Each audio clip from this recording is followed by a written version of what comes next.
next one is Union of Informed Citizen. I apologize. Thank you, Mr. Moderator. My name is Daniel Ioannisyane. It is perhaps not unknown to anyone in this hall that anti-democratic propaganda and media manipulations are becoming a serious challenge in almost all OSCE member states. Armenia is not an exception in this regard, where some local forces in cooperation with Russia are trying to devaluate the idea of democracy in every possible way. Given the low level of media literacy and shortage of independent media, those forces succeed to achieving a certain result, however, fortunately, so far to a very limited degree. The shortage of independent media also leads to another issue. Large segments of society no longer value the media and are sometimes even hostile to all journalists, including those that generate independent and quality content. At the same time, we observe a significant rise of foreign information manipulations and interference in Armenia.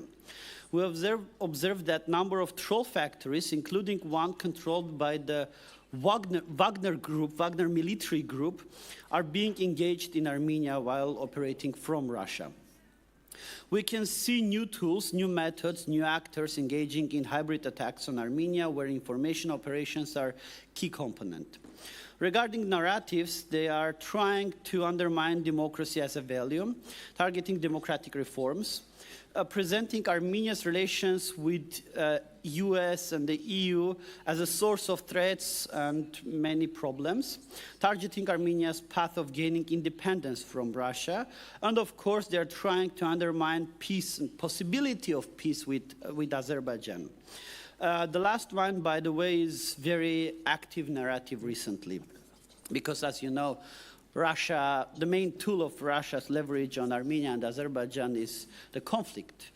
At the same time, the Armenian government is failing with establishing functional and efficient public communication, as well as creating a good environment for independent media and media financial transparency. At the end, because some Azerbaijani colleagues have mentioned terrible stories of journalists being victims of armed conflicts, I would like to suggest a comprehensive or even an international investigation of targeting a group of journalists in the city of Martun in October 1st, 2020. Let me remind you that the full package of 40 Grad multiple rocket system shells hit a group of international journalists in the center of civilian city where no military infrastructure was within a radius of several kilometers.